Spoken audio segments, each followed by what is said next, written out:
Today on Doomed!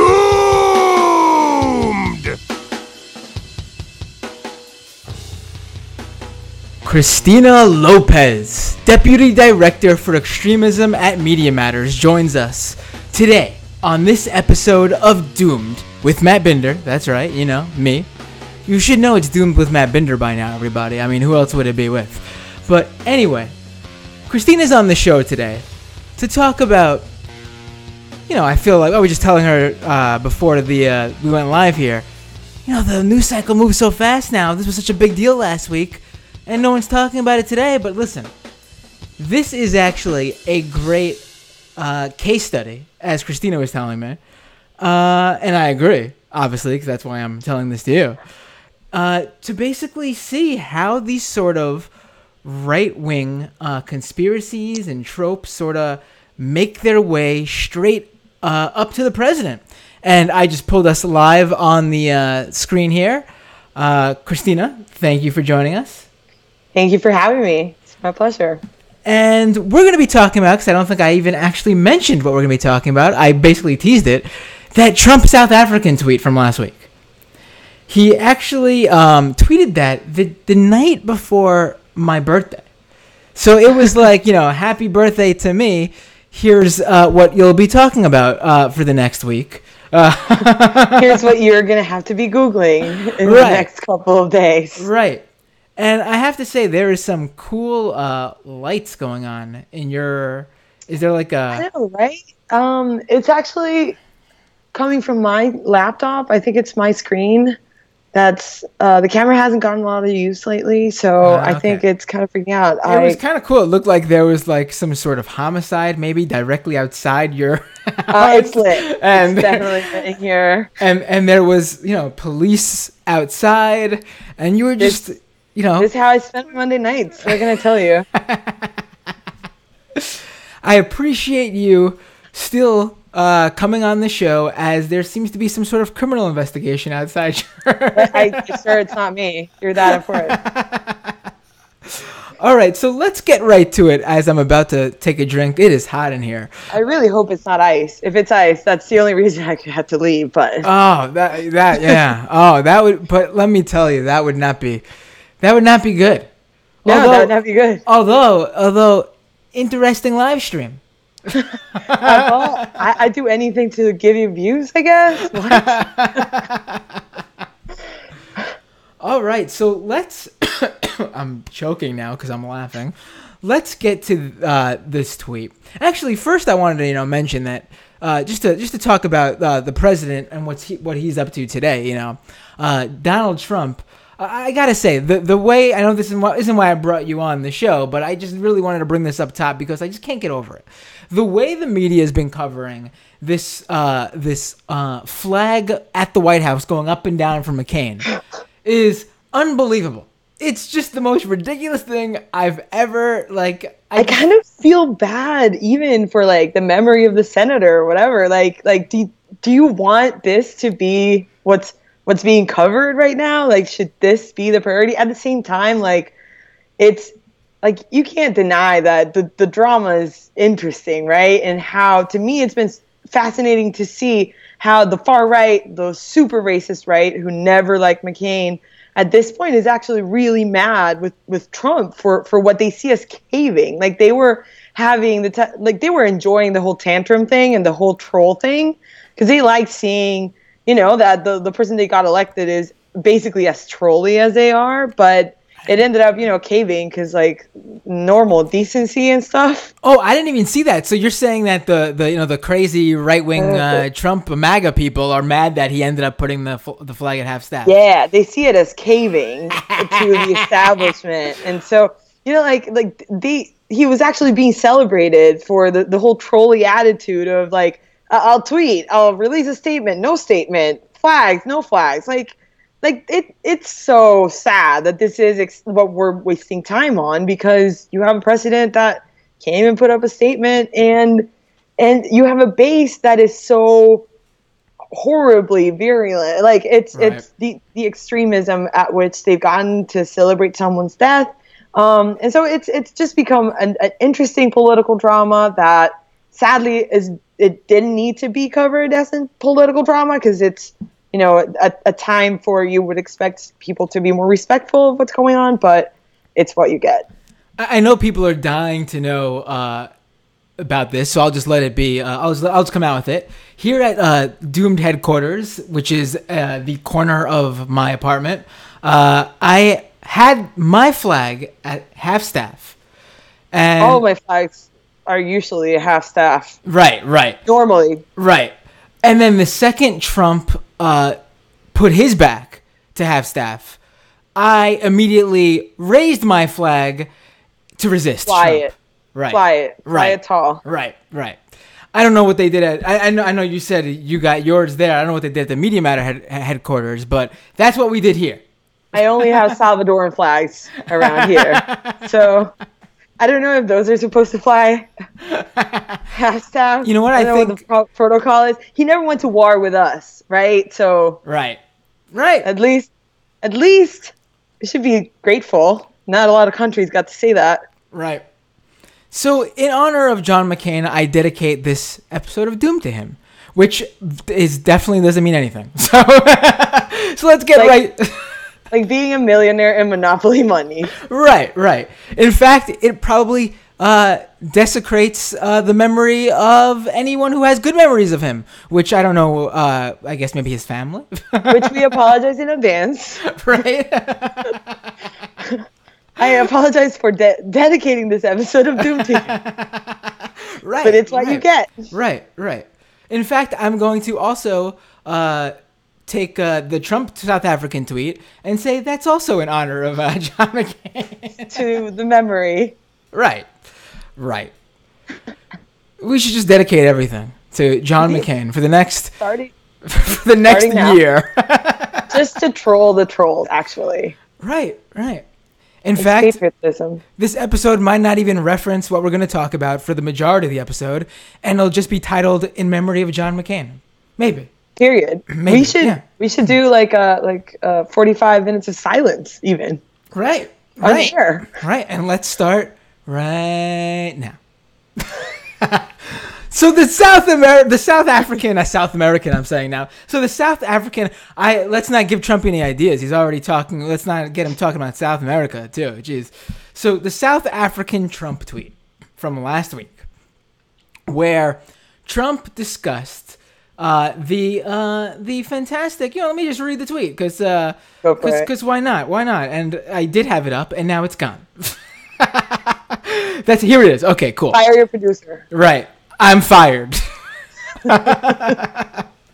So Donald Trump tweets out, on the night of August 22nd, the eve of my birthday, I have asked Secretary of State, Secretary Pompeo, which, by the way, he at first mentioned a Pompeo parody account or something, and had to delete the original tweet and retweet this with the proper account. So at Sec Pompeo to closely study the South Africa land and farm seizures and expropriatory. I can't even say it. Expropriatory.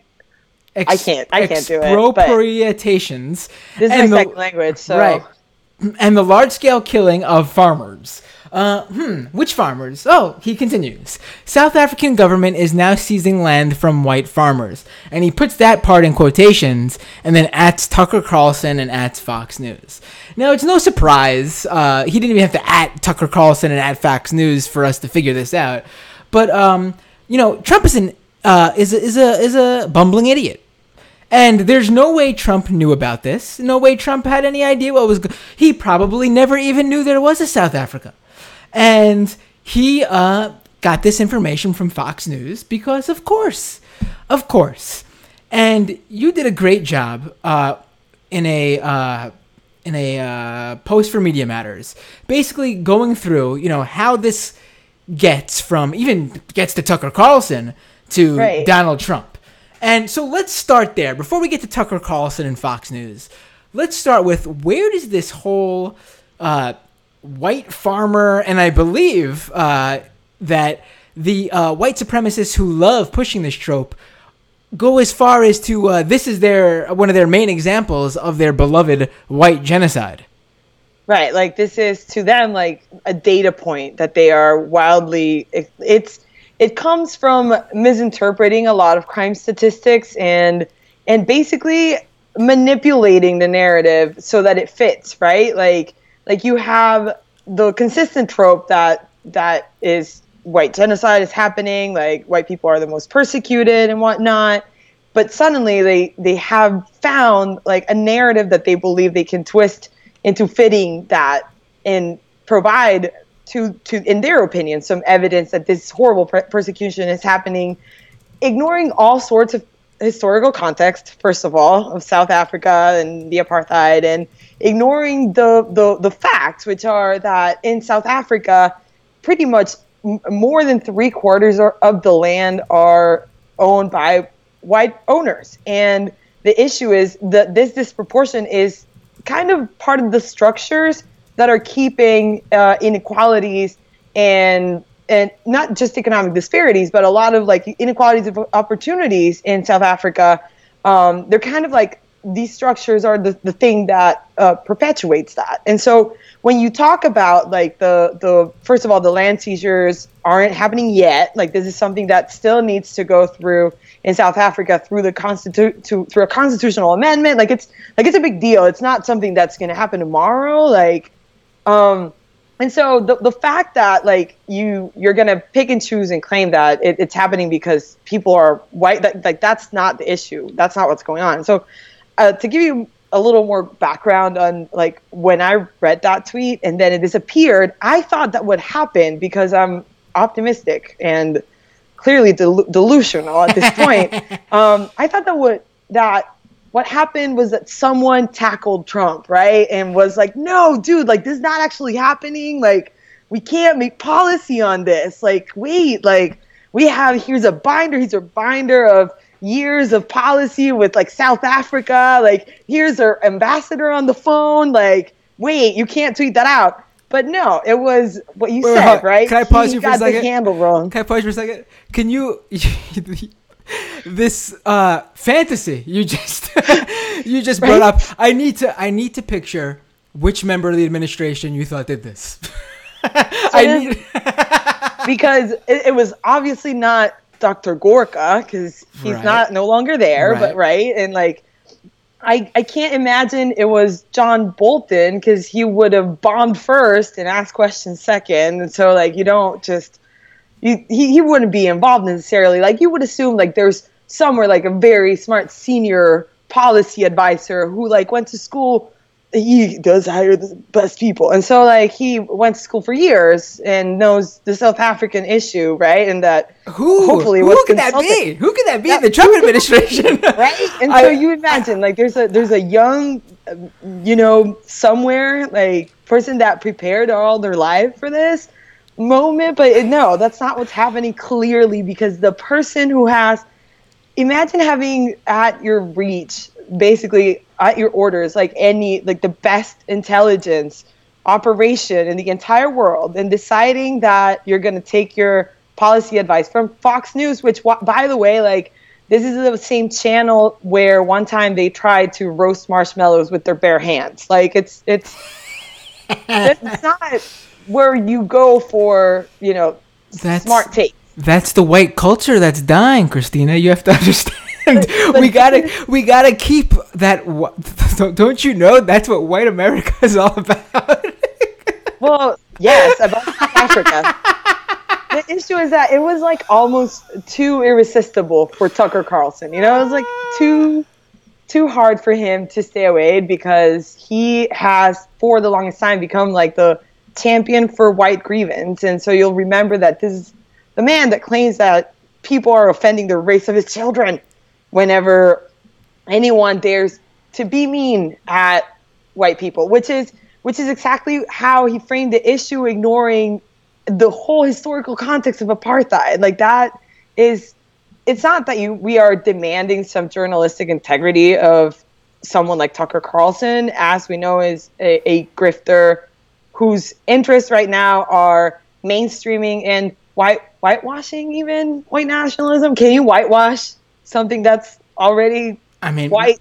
Make it palpable for people who believe that stuff but don't like the language that's used by the Nazis and white supremacists. Yeah, he's like, you know how some medicine comes in like gummy version, right, so that it's not as gross. He's like the gummy white nationalism version for like people who are like, oh yeah, actually I am a little offended, like, and so those faces he makes really does look like if a Sour Patch Kid came to life.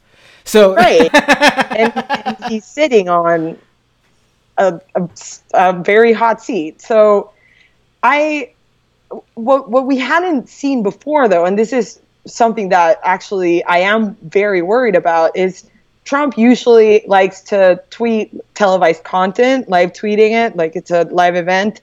But usually he sticks to the morning show. His favorite show is definitely Fox and Friends.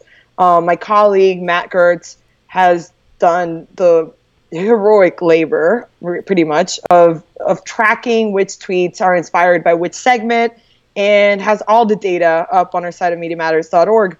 But usually, other than Piro, Trump doesn't necessarily watch Tucker Carlson. I figured it was because that's when his dinner is happening or whatever. But at this point, everyone should be worried, because this is, like I was telling you before, like the show where white nationalism gets mainstreamed every night. And it's not unusual to find a campaign that started on 4chan make its way to Tucker Carlson and be framed in the worst possible sensationalist light. Like, this is something that's happening everywhere in every college campus, and he will paint like the plights of white people as if they were comparable to the actual inequalities in this like disproportionate that.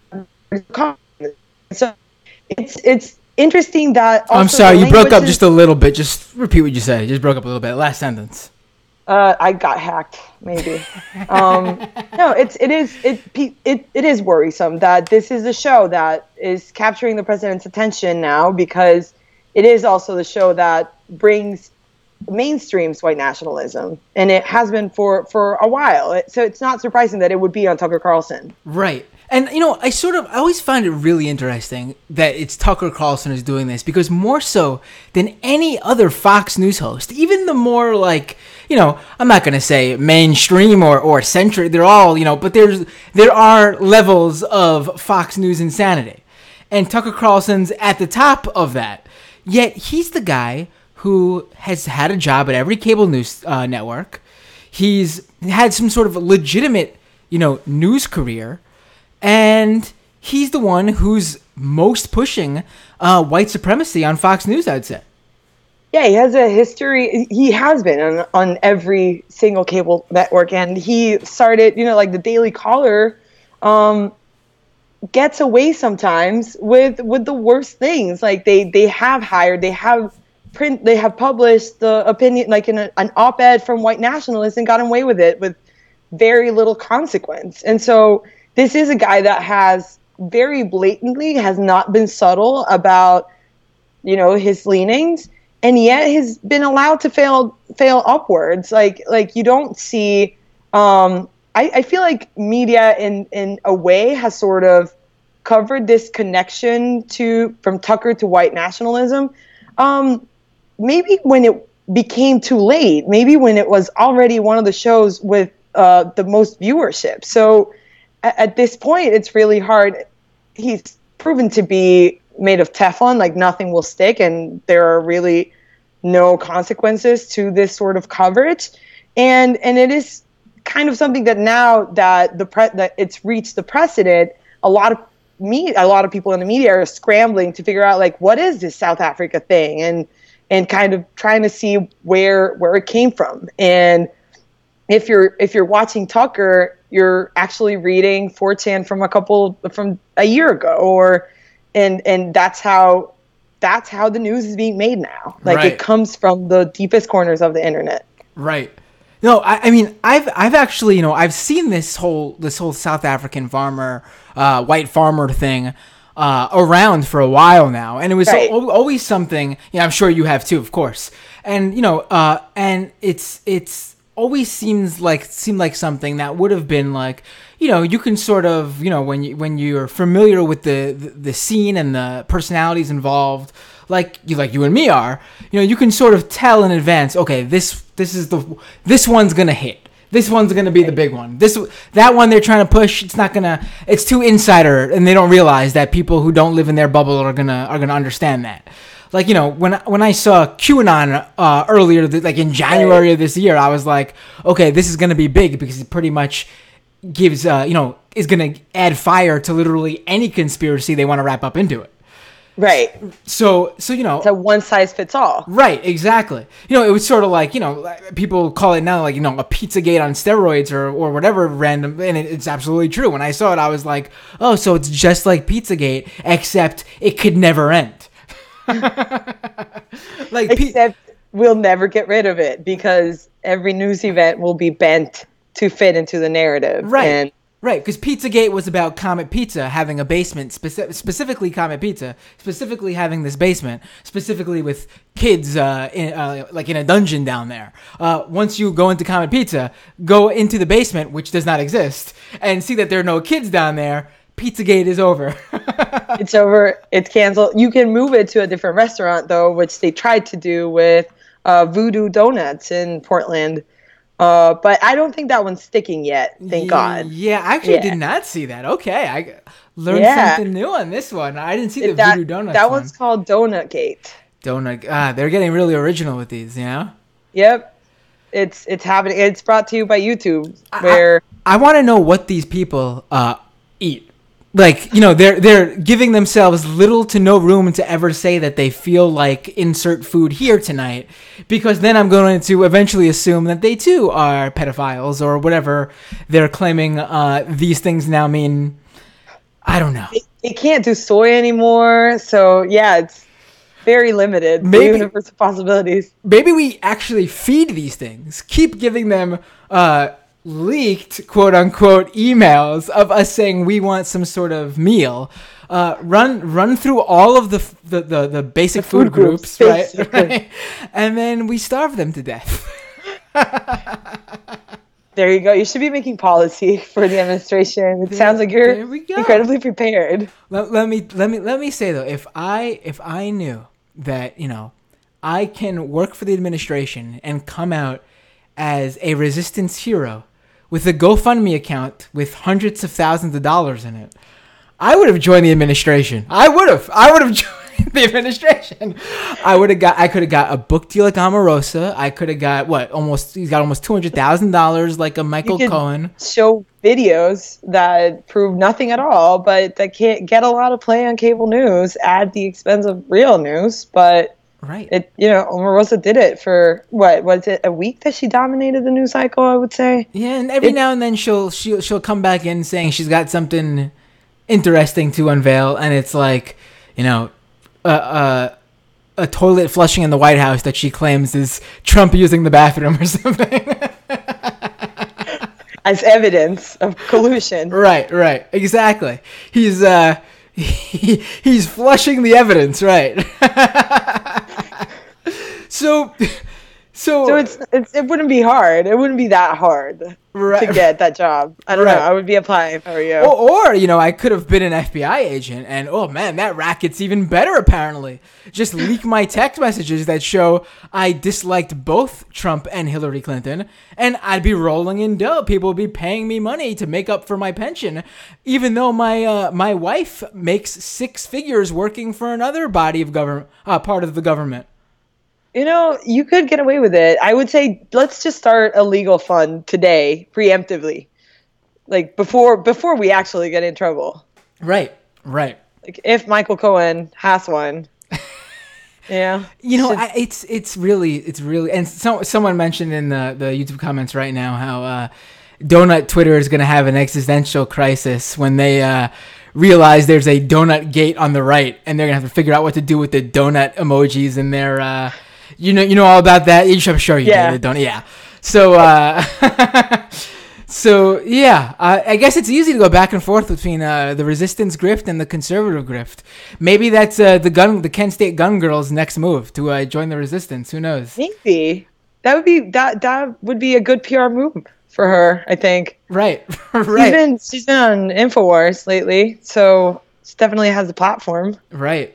You know, Trump might eventually, you know, become a resistance grifter himself. Who knows? He might just start resisting himself, and they'll throw money at him. You know. You know, I do feel like, though, you know, when you talk about this stuff, if you don't, like, you know, if you don't make fun of it like we're doing right now, then it literally is so insane. Like, you can't make sense of it. Like, you have to deal with this stuff by literally making it, like, pointing out how dangerous it is, obviously, but also by mocking the shit out of it so people realize that while it's dangerous, yes, let's take away any power it could possibly have, so the few people who end up, like, believing this shit are, like, in this little bubble where, like, the world is laughing at them. We're not there yet, but I think, you know, I think the laughs are on our side. I think we're getting there, especially with Milo. Like, if you read Milo's post, in which basically he was berating his fans for not sustaining his lavish lifestyle. I mean, we are there. Like, I feel like we've gotten to the place where the laughs are on our side, because once you point out, I think the best way to frame it is by showing how these people are grifters without a conscience, and basically they're doing this for the lulz or for the clicks, and they are literally profiting from spewing this bullshit. And so I think the frame of the grift is uniquely accurate, but also it takes a lot of power off of them, because instead of that painting of, like, patriotic heroes, of, like, concerned citizens for their country, kind of, like, goes away once you realize they are asking for money, and they're just looking for YouTube clicks, and they are just creating, like, hashtag content. So in a way, what we should be framing, not just the grift side, but also the media kind of facilitated and enabled all these things, and how, you know, in a way, if there wasn't the incentive to get clicks to say horrible things, perhaps they wouldn't quite go that far, right? Like, right. You know, that's an interesting point, and, you know, to bring it back actually to the Trump South African tweet, because we're sort of going in reverse. We went with talking about how we got the Trump and how, you know, Tucker Carlson gave it to him, but, you know, the grifters are the ones who got it to Tucker. Well, Tucker Carlson's a grifter himself in many ways, but the independent grifters, the internet conservative grifters, are the ones who got it to Tucker Carlson. You know, and you know, probably the person I've seen talk about the white farmer issue more than anyone, other than the you know, taking the South African you know, white supremacists out of the picture, because I was looking into, you know, those, like, Afro Forum, and you know, there's certainly, that's where it all stems from. You know, it's not like Lauren Southern went to South Africa and found out that herself that there was some sort of issue going on with farmers in South Africa, and decided to spin it into something bigger than whatever was actually going on, you know, and misrepresenting what was actually going on. She's not that. She's got no idea. She saw a narrative that was incredibly convenient after all of her stunts failed last year, specifically her stunts with the European identitarians, and saw a great opportunity for, this was the story that she was born to tell, if we're being honest. Really? And exactly. So, no, please go ahead with that, because she is the one who really pushed, like, she took this story and she was like, all right, I'm going to use this to define me as a conservative, almost. Like, she made this her bread and butter. Like, and I feel like that, you know, along with, you know, getting into a boat and trying to stop immigrants from refugees, going to Europe, which didn't really work in her favor, because let me tell you, she just got, like, in legal trouble and stopped not a single refugee, I believe, right? But and can't go to the UK ever. Right. So. Right, but I think the thing is, and I want you to go into her now, but I think the thing is, she took this up because I think by taking up this niche issue, you sort of establish yourself in the base of this community as a somebody. Exactly. And the issue is, at first, she yes, she didn't write this narrative, but she was very incredibly useful as a tool to kind of bring it to North America, because this is something that Afroforum and the Sootlanders, the group that Simon Roche is a part of, had been kind of lobbying into the American conservative movement and the American libertarian movement from the perspective of like property value, like property, kind of defending private property. But the issue is that they would also insert like the aspect of it, like specifically targeting white farmers, leaving out that white farmers are most of the people who have land, right? And so they would make it an issue. Sootlanders specifically made it an issue of race survival, pretty much, because to them, and the way that they forever made money and existed as a nonprofit organization, is by presenting their cause that they champion as one of the survival, like apocalyptic survival of like the white people. And so this is extremely sexy for some of the American racists, because they also see current immigration environment and kind of the Trump rhetoric as confirmation that the U.S. is also in kind of the a race, apocalyptic race to preserve white people, which is absolutely not happening.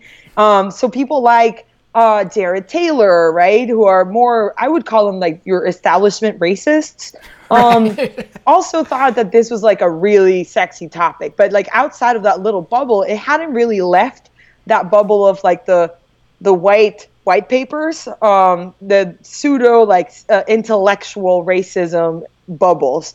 But then you had Afroforum, who was a lot more successful than I would say Sootlanders had been into inserting it into the conversation, because they even came on a big racist tour to the U.S. and to promote their cause, and they were able to sit with think tanks here and get a meeting with one of Ted Cruz's like policy advisors, and the issue is that they got sort of this veneer of legitimacy to their issue because they were able to do all that.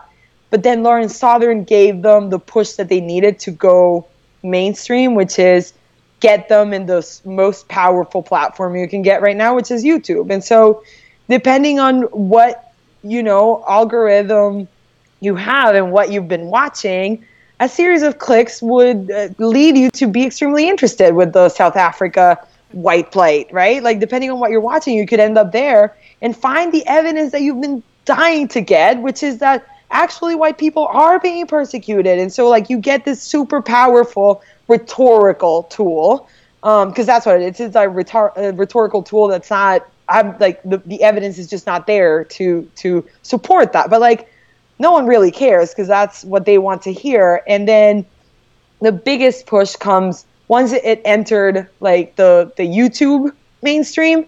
It was a matter of time until a producer in Tucker Carlson's show probably saw it, and then there we go. Actually, Afroforum went on Tucker Carlson's show, so they had already gotten the big platform, but this was, in a way, the issue that Tucker Carlson was also kind of waiting for a story like that, but it had never.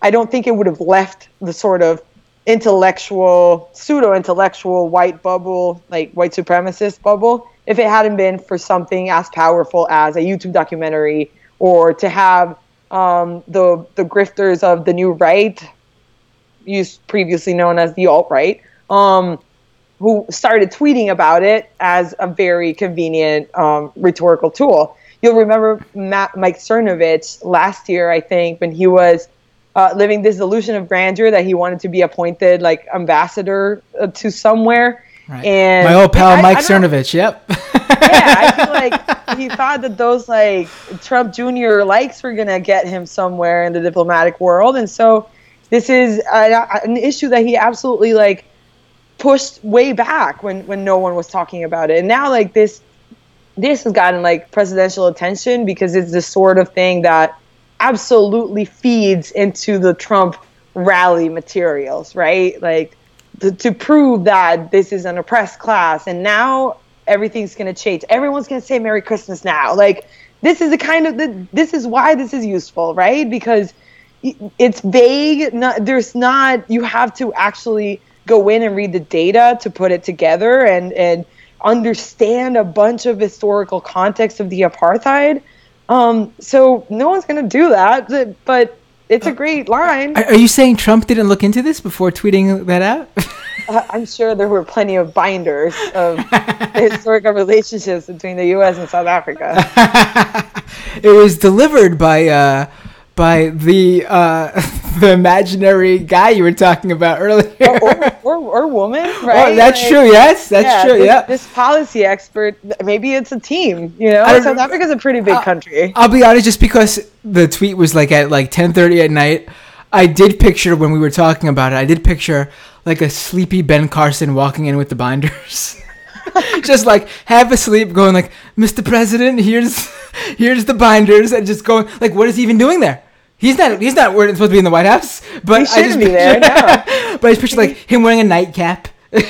I got you this from the Housing and Urban Development Department. So there you go. All over policy on South Africa. Right. Little did I know there was a cabinet file all the way in the corner, just with a few files on South African farms. Yeah, on the remodeled furniture that he got for like hundreds of thousands of dollars, I think.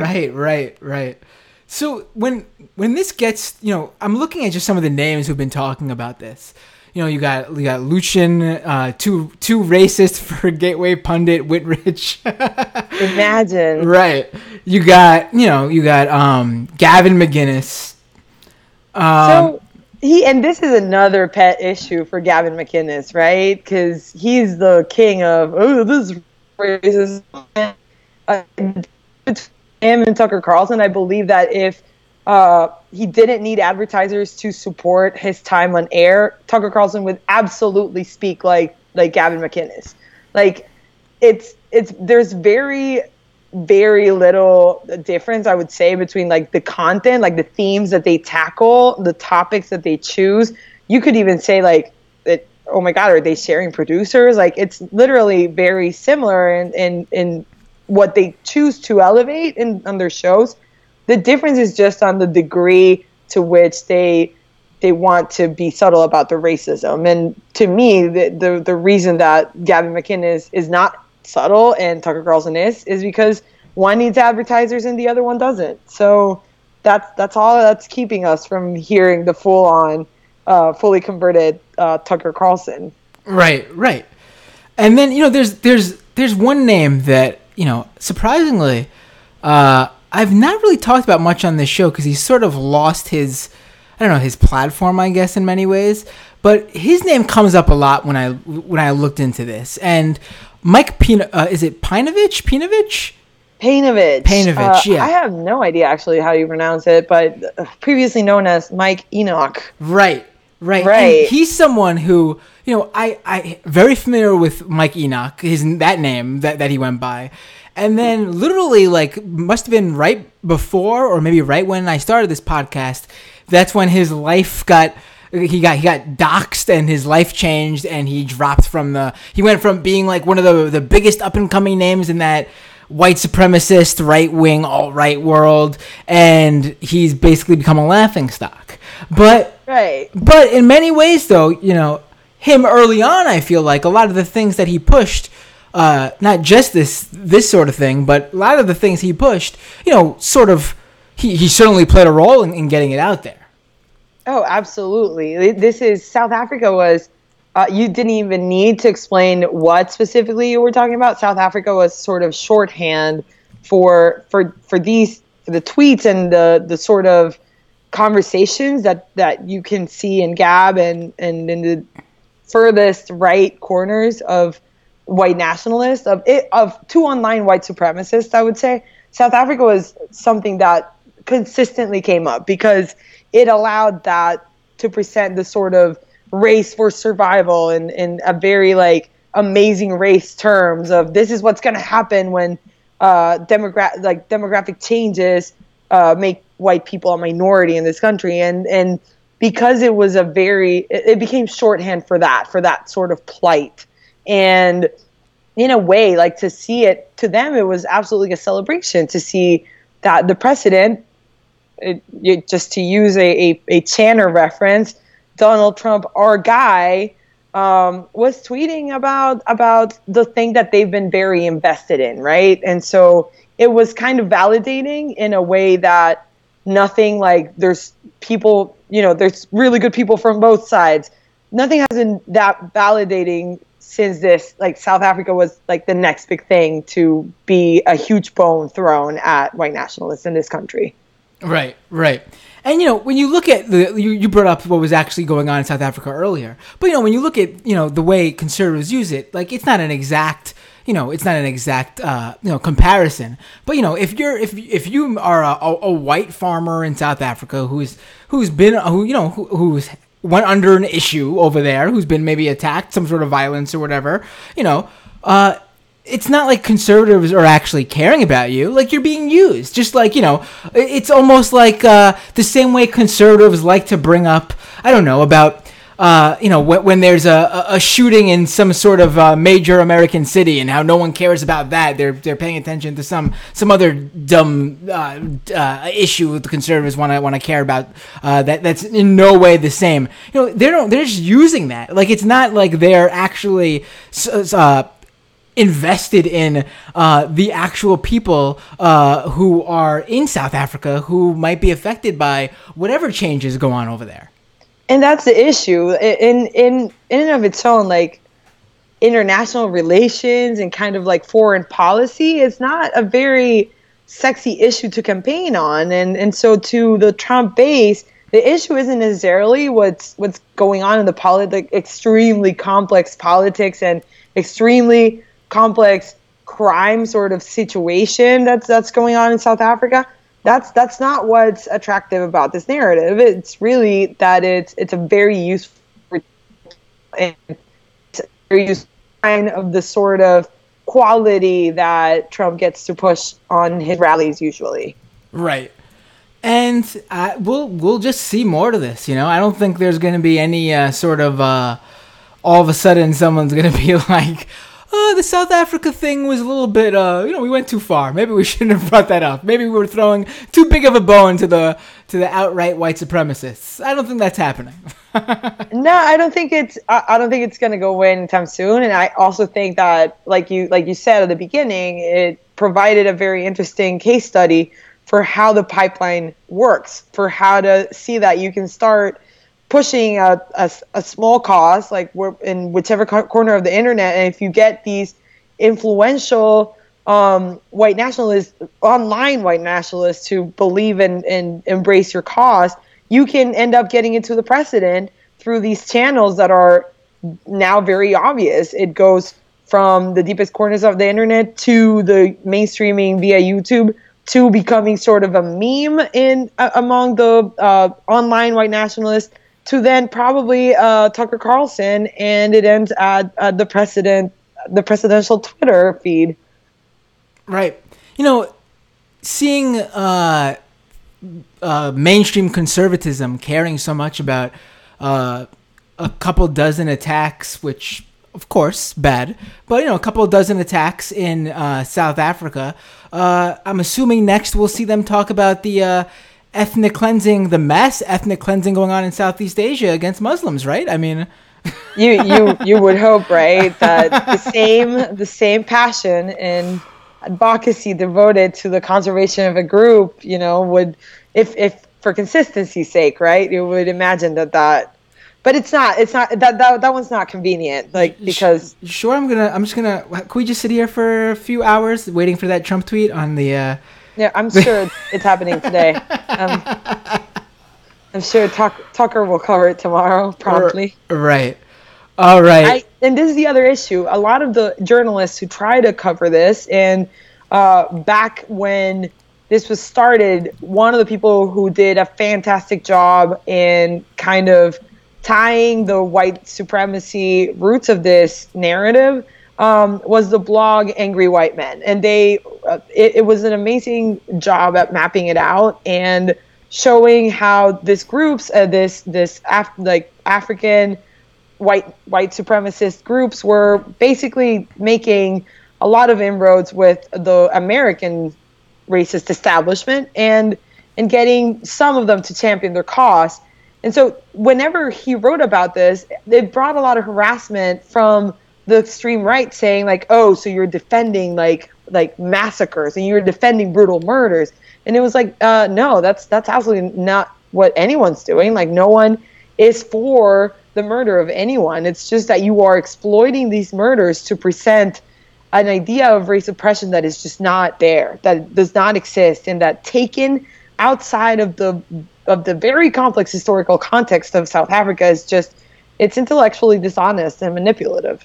Right. It's there's no, and I hope that's what people take away from this. They hope, number one, they understand how this got to where it got with President Trump.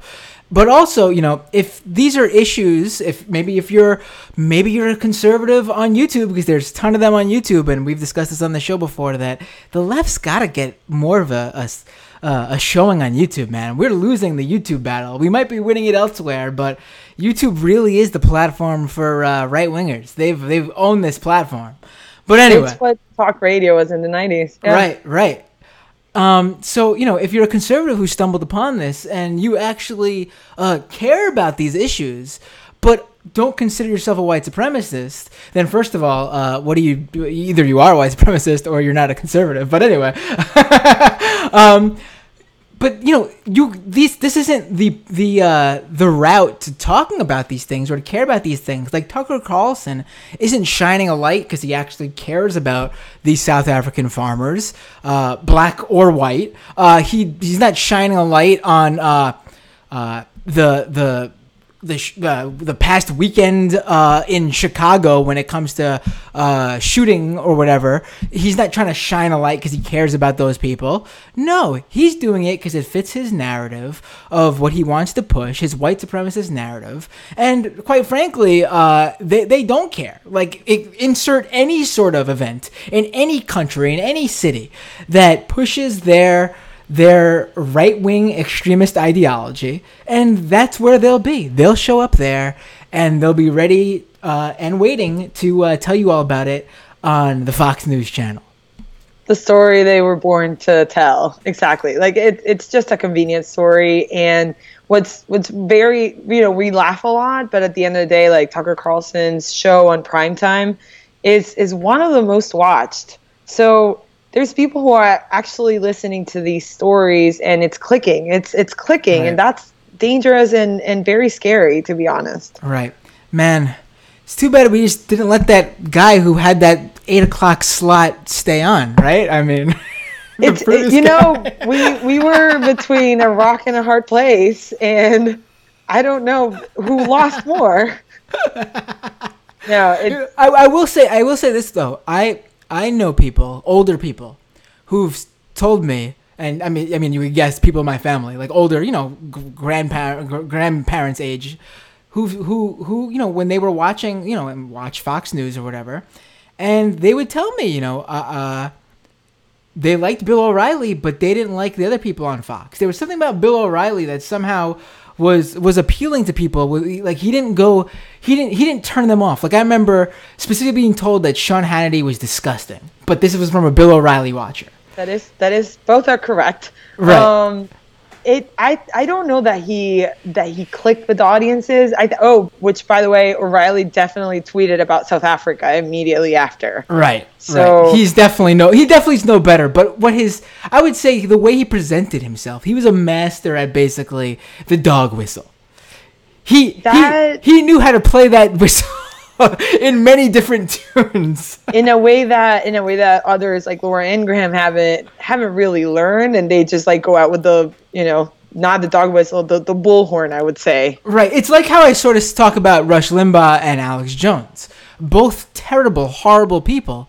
But, if they were talking about something else, if they weren't political talking heads or conspiracy theorists, going after or gross misogynists, right? Or they actually have talent as broadcasters. Like, they're not, the guy on YouTube or Periscope, like a Mike Cernovich, blabbing away with no talent whatsoever. These are people who maybe in another life, if they were good people, could have maybe been sports broadcasters or actually had some sort of respectable career. Had they not chosen the life of the grift. Right. Alex Jones could have narrated movie trailers, I bet. The facts are gay! All right. Thank you so much. I know, I don't know if I held you for too long. I remember we were talking about how much time. But Cristina Lopez of Media Matters, she is the Deputy Director of for Extremism. And I just want to thank you for coming on. This was fantastic.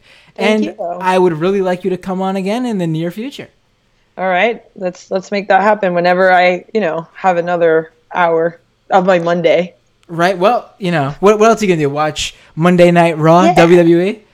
No, I'm not that cool. Okay. I'd rather come online and talk racism, I guess. That's let's just leave it there. I don't know how else to put it. As a wrestling fan, that's probably one of the greatest things I ever heard in my life.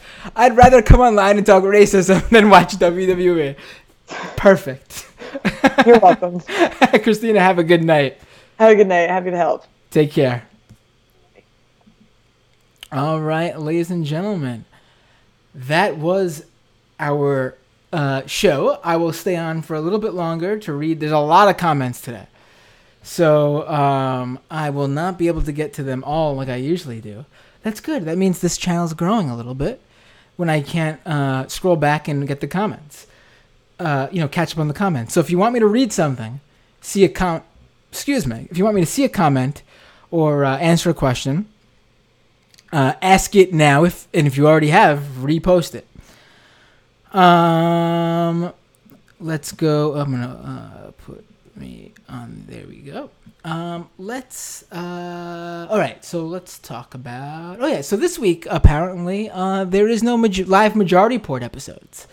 So if you're a Majority Report listener, it's good to see all 3,500 of you watching live on the YouTube channel right now. On this YouTube channel right now. People who are in the YouTube channel right now watching the live stream, please don't tell the podcast listeners that there are actually not 3,500 people watching this live stream. Like, watch the daily Majority Report live stream. There's less than 1% of that, but we don't need to tell the podcast audience about that. So 3,500 people are watching this live stream right now, trying to catch up on all these comments. And all right. Is Matthew Binder reading our chat? Can we ask him questions here? Asks Nicola Dimitri. Of course.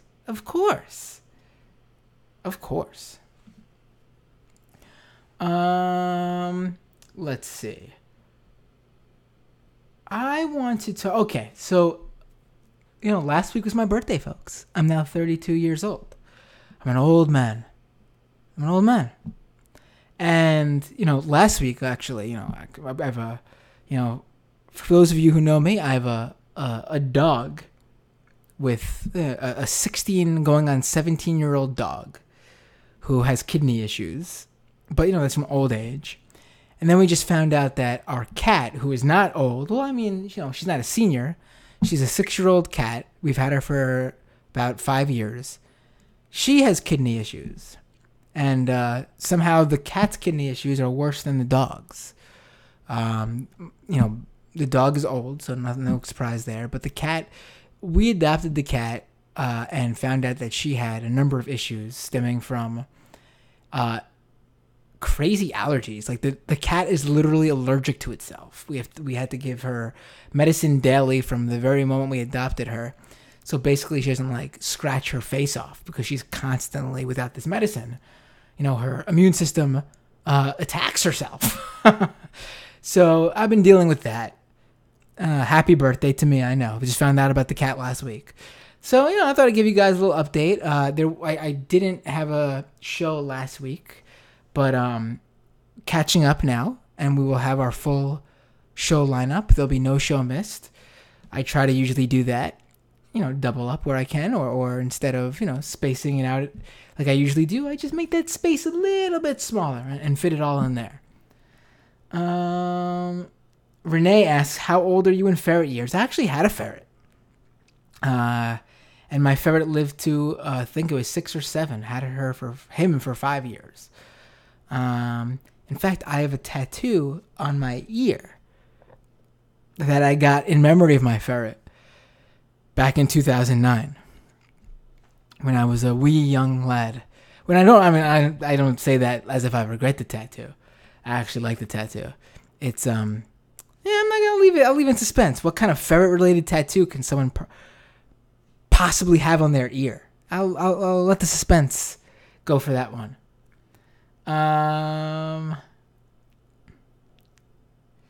It's the drinking water, Matt, says Renee. Yeah, I don't get it. Yeah, I don't.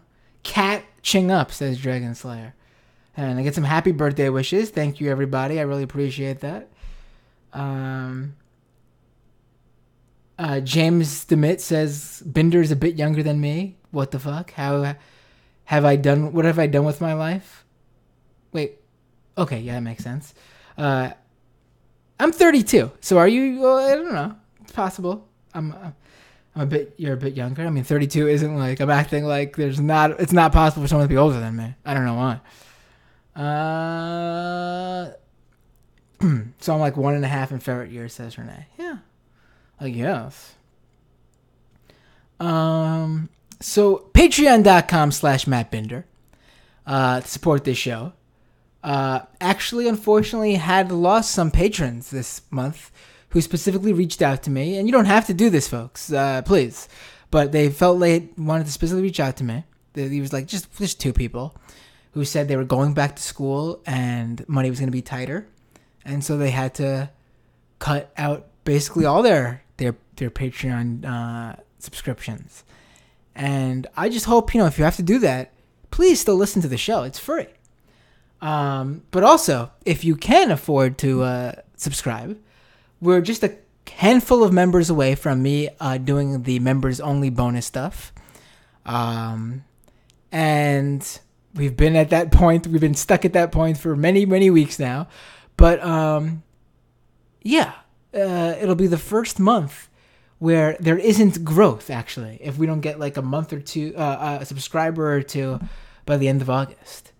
So the charts have gone up, but then it comes September 1st, they might be a smidge down. But no big deal. What could I do? Hopefully, the election season coming in. We got 2018 elections coming up, and then 2020 coming on the road. Maybe I'll get some. I'll get that bump like Cedar did.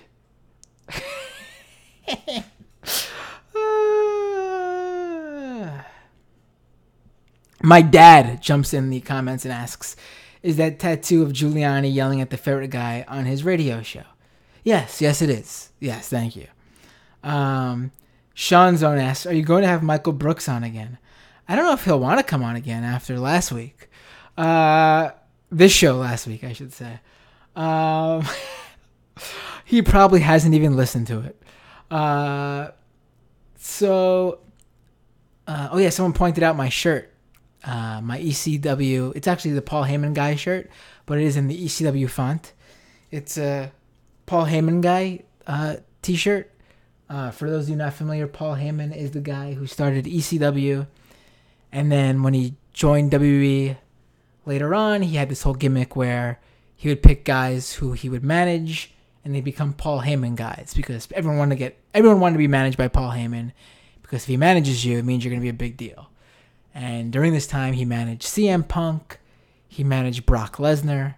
So, yeah, if you were going to be Paul Heyman guy, it means you were pretty big.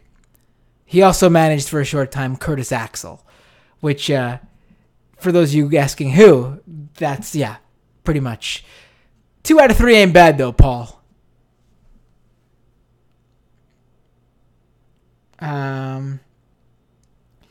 Renee, Jamie Peck and Kelly Carey on Doomed. Yeah. I'm absolutely down for that. I'll reach out to them for sure. I've actually never really interacted with Jamie other than maybe like a tweet or two, if even that. We got that Majority Report bond, former and current producers, But yeah, I've never really interacted with her, but that doesn't mean she can't come on the show. That'd be a perfect opportunity to interact with her. And Kelly, yeah, I've met her, worked with her when she was at Majority Report for a short time. I was already gone by the time she jumped on, but I'm the one who handed the reins off to her and Matt Leck. So, yeah. Dissident Peasant says, yeah, dude, he did listen to it, and you got me in trouble with Brooks for real. Thanks. He got angry? Come on. Michael is so, he's... What did he say about me, first of all? And then when he heard that. And, he's too soft, man. He's always been that way. He's like a little baby. You got to nurture. You got to, hold... He's, he gets upset. He cries. You have to hold him, pat him on the back, let him cry on your shoulder. Let him get it out of his system.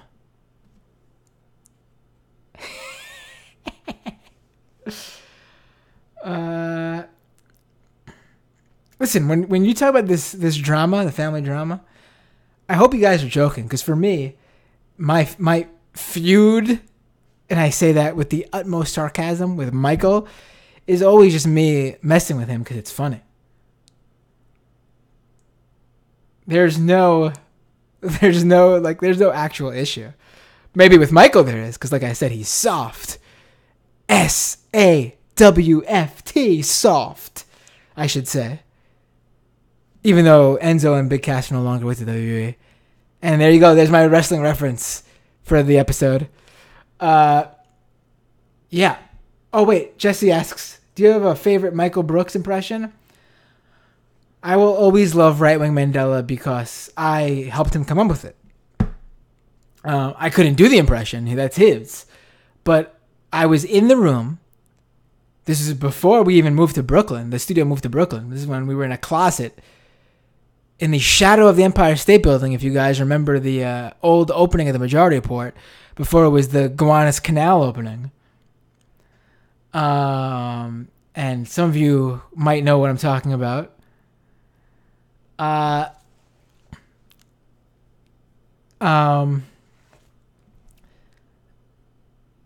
We came up with that based on, and he's probably told you the origins of it before, when Rick Santorum tried to claim that Right Wing Mandela was actually a conservative.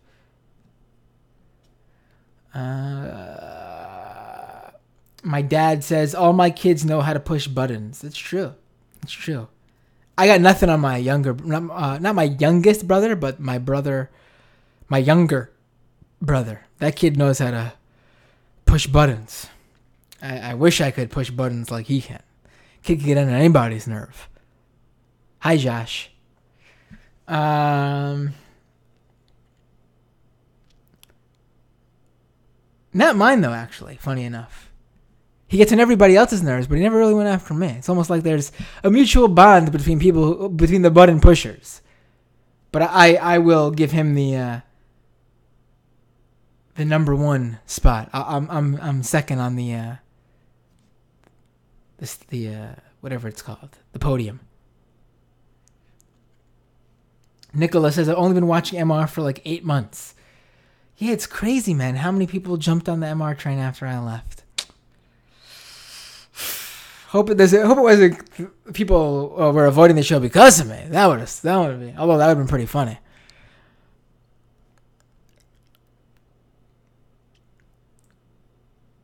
Renee says, gotta invite Josh on then. Yeah. He's also the sibling who became a banker. So I can't have him on this show. He goes against everything I stand for.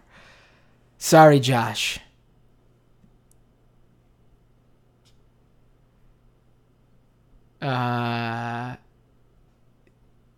Let's see. Jesse, I still get royalty. You talking about for the Majority Report episodes I was on?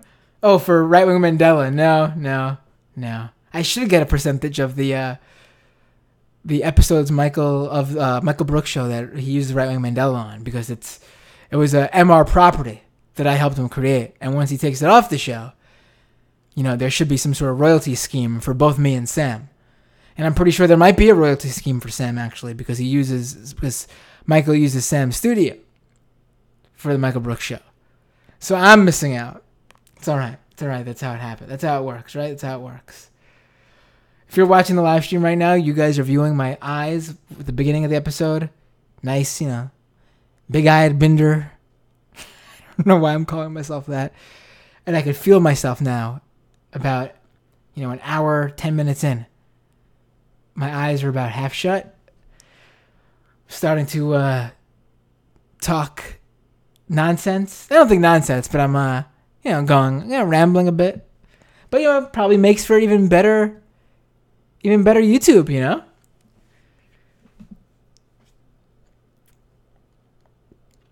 I gotta say, it's really weird. I used to be like a night person. Like, 2, 3, 4 in the morning, just wide awake, no problem.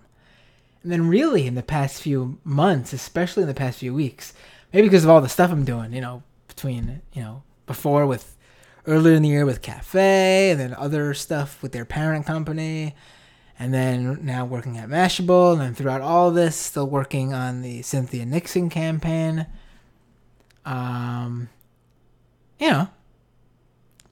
Been really exhausted lately. And then top it all off, I got a kid and 2 sick pets. I'm going crazy. I'm going insane, folks. You're going to start hearing me spouting left-wing conspiracy theories. Before you know it, I'm going to be talking about Debbie Wasserman Schultz tech guy and what he had to do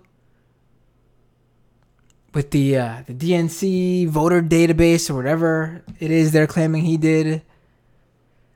And I'm going to start bringing up Seth Rich. Before you know it, I'm going to start watching Jimmy Dore.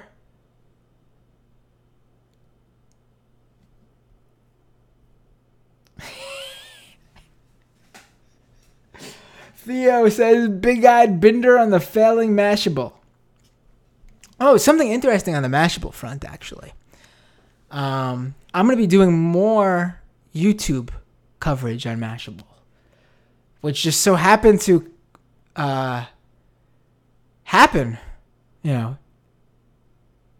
just pure coincidence, actually, after I went on that rant on the last episode about how YouTube is very undercovered when it comes to basically, web culture and politics, just, how it's being used in everyday life in general. Like, the amount of time spent talking on Facebook and policy and Twitter's latest updates and Instagram and Snapchat. YouTube really is ignored. And I'm hoping I'm going to be able to, put a little bit more of a light on YouTube.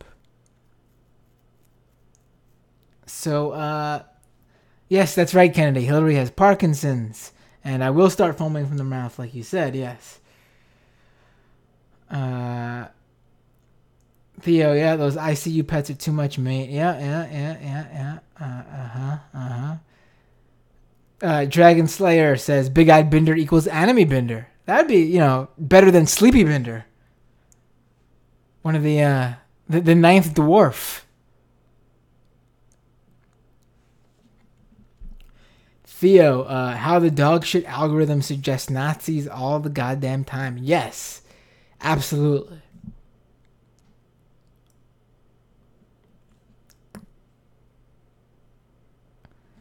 Nicola says Seth Rich was murdered. That's what I'm gonna be saying soon. So I better jump off before I become a sleepy, crazed left wing Binder. Oh yeah, the debate between Cynthia Nixon and Andrew Cuomo is this Wednesday, and you should watch it if you can. I think it's gonna be very interesting. It's gonna be the first time Andrew Cuomo debates someone in 12 years. to give you sort of an example of how Andrew Cuomo, his feet are really being held to the fire by Cynthia. He felt he could avoid Zephyr Teachout in 2014, who, by the way, is running a fantastic campaign for New York Attorney General. Easy. I was going to vote for her easily, the second I heard her throw her hat in the ring. But man, what a fantastic, campaign she's running for New York Attorney General. And then Cynthia is running a great campaign, obviously, for governor.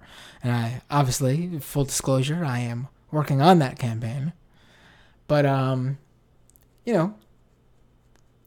my point with bringing up Zephyr is that usually, obviously, gubernatorial campaigns get exposure and media attention. But Zephyr Teachout's doing a great job as Attorney General candidate. Really sort of grabbing the daily news cycle.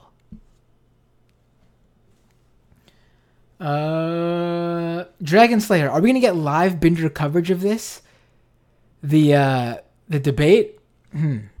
I can't do live coverage of it.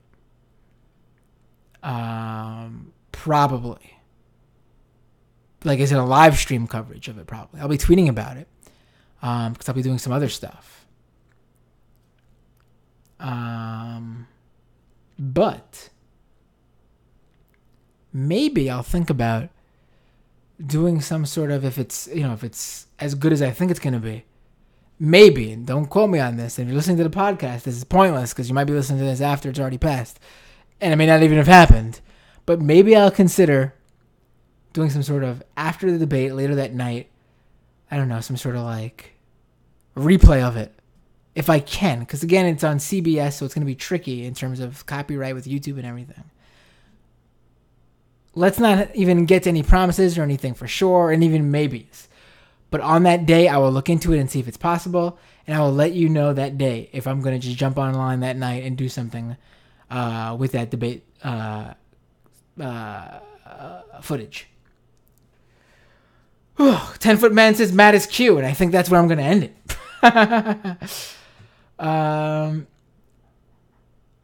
Theo says, "Oh my God, do you know Miranda?" I do. Yes, that's right. I have met Cynthia more than once. I have been, I've been working with the campaign for a while. So I have met her for sure. Matt Binder's actually the Mr. Big, says Renee. Day after coverage, asked James. Listen, I know you guys are lacking majority report this week, so maybe I will have to do something extra this week. Maybe that'll be the episode I missed from last week. I was, thinking of getting a guest, but maybe I'll just jump on and do some coverage of the debate and how that went. That makes sense. Maybe we'll just do that. That would be episode 30, I believe, too, of Doomed. Maybe episode 30 is just me and you. Me, Matt Binder, and the listeners. Doomed with Matt Binder and the Legion of Doomed. Yeah, that was corny, but what do you want from me? What do you want from me? Dragon Slayer 19 starts quote of Binder saying he promised to do coverage of Nixon debate, both live coverage and post dissection of it. Yep. James says, awesome. Thanks for the show tonight, Matt. 10-foot man. Yes. Great show. Thank you. And I'm not going to read that last comment, Renee, but I'll read your previous one. They should get you to do the fake sign language translation for the debate. Matt throwback. Nicholas says, do you feel optimistic about Cynthia's prospects? Father Samuel has seemed unenthusiastic about her chances lately. I'm scared. Listen, without a doubt, it's an uphill battle. That's from the very beginning. And the polls, again, I'm not saying anything that isn't already public knowledge, have not been in her favor. But again, the public polls have been polling people who are, they poll usual voters, people who they expect to vote in the primary. And we're seeing time and time again in these elections, these primary elections, that's not been the constituency here. Of course, those people come out and vote, and the amount of those people who come out and vote have been the deciding factor in many of these races. But even the losing races have been closer than they would have been normally, pre-Trump, pre-2016. So, this is what I think. She's got a real good shot. She's got a better shot than Zephyr Teachout, I think. In 2014, I think Zephyr Teachout is the favorite for Attorney General if we're talking about her race this year.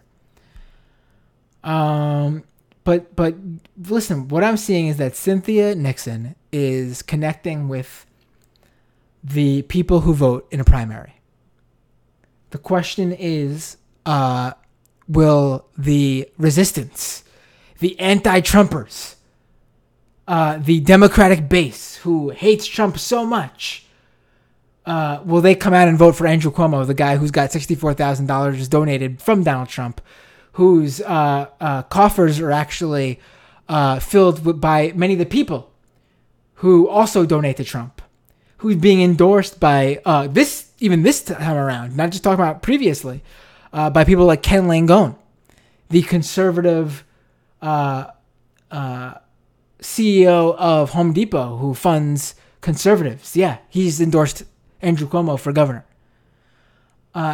Is the resistance, do they hate Trump so much that they're going to vote for someone who's basically a mirror image of Trump, but with the D instead of his name, instead of the R? Will they come out and vote for Andrew Cuomo simply because he has the experience of growing up with a dad who was governor, who had it handed to him his whole life, and became governor? That's the experience he has. Will they vote for that experience over Cynthia Nixon, a lifelong, really, organizer and activist, especially when it comes to education, which is a huge issue in New York State? She's also been very active with environmental activism. She's also come out and been one of the few. Even not even just talking, it's one thing to get a celebrity of any sort to embrace democratic the label of democratic socialism. But we have and I would like him to win in Maryland, but we had Ben Jealous come out and say, try to push away from the democratic socialist label on his campaign. I still want him to win, obviously, but she's embraced it. How often do you see that? I mean, if it's just stunning to me if she, I'm speechless when it comes to the fact that the people who wanted so badly for a first woman president, which I totally get, and and here you have Cynthia Nixon, someone who I've even supported Hillary in 2016 because she too wanted to see the first woman president. Here you have her though now running on this progressive platform, which she's always been. She's always been a more of a from what I've understood of her activism throughout the years, she's always been more of a Bernie Sanders type. In terms of Bernie Sanders type supporter, even though she endorsed Hillary. She was a Hillary person, I should say, in the primary. But here you have someone who would be the first ever, not only woman governor of New York, but the first LGBT person. And they're not, if those people don't line behind her, then, really, if there should be no question about what the whole thing, trying to paint the Bernie bros as some sort of anti-identity politics. That's all, couldn't be clearer that was all bullshit. Just all for show. All used for their own political gain if they don't get behind Cynthia Nixon. All right, well, I just went on a rant there. But Listen, really, none of that opinion is something that I haven't already given you guys on Twitter, and really wasn't based on anything more than what I think you guys should be able to see from just how all the public and the media, the public polling and the media has been covering that race. I think she's got a better shot than Zephyr Teachout had in 2014, and Zephyr Teachout had nothing in 2014 and grabbed a shockingly high vote total.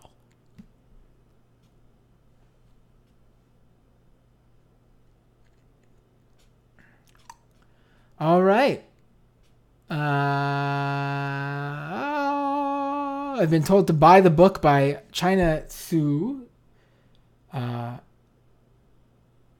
fact, I had a pre-digital copy of the Chapo book for months. But I will be buying the book because I got to support those guys and their book endeavor. But yeah, I've had the digital version of the book for a while now. It's what happens when you've got when you're an insider like me, folks.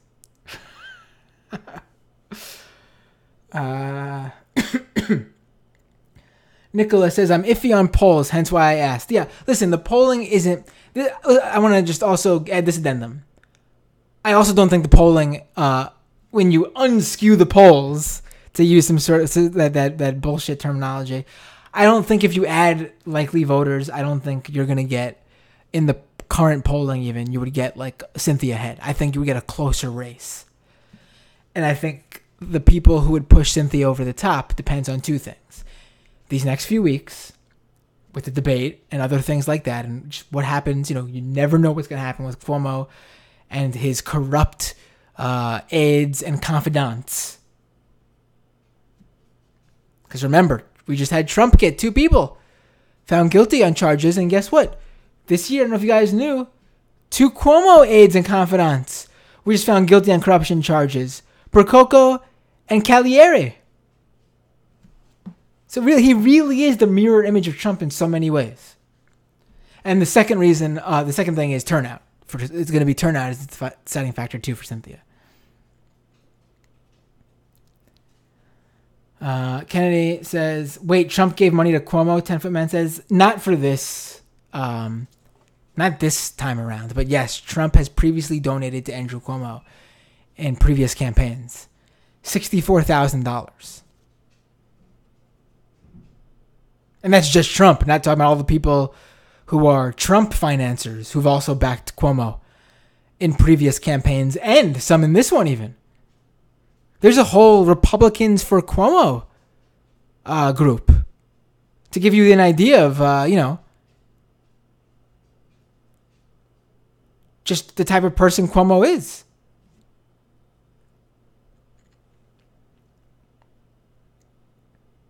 Theo says, I think the debate is going to make him look like an a-hole. Perhaps. James said I should jump on for the debate and just do wrestling commentary the whole show. Yeah, I'm thinking something like that. Maybe something Mystery Science Theater-esque. But we'll see how it goes. And the final comments of the day. Coming soon, Doomed live from City Hall, says Renee. Nicola asks, what is your thoughts about the notion that if Hillary won, the left wouldn't be as galvanized as it is now? He continues, I think it's a true statement, but the cons are so massive. Listen, I wouldn't have preferred Trump over Hillary. So, yeah, in a perfect scenario, for me, Hillary would have won. But we'll make the best of it, and that's my view of it, and that's what we've been doing. I'll go more into that question. If you re-ask that question, please, on the next stream, I'll go more into it. Ask it earlier on after the guest. And everyone's making fun of me for getting a early digital version of the Chapo book. And I'll leave it there. Please make fun of me for... Theo, we'll end with Theo. Yeah, of course you did, Mr. Hollywood. I know Cynthia Nixon. Yeah. I don't know her as well as you probably think. But yes, I've met her more than once. And worked with her more than once. All right, folks. That's it. Watch the Cynthia Nixon, Andrew Cuomo debate on Wednesday. Follow me on Twitter, and I will let you know if I'm going to do something with that day or maybe the night after. And please, if you could become a Patreon, patreon.com/MattBinder. I really just want to hit that halfway point to the goal so I could start doing some member stuff. I could start doing member stuff early, but I really positioned myself to stick to that goal, that halfway point of the goal, I should say. And also leave an iTunes review, please. Really appreciate those. I think they're really helpful, to be quite honest with you. And have a good night, everyone, and see you all next time on Doomed.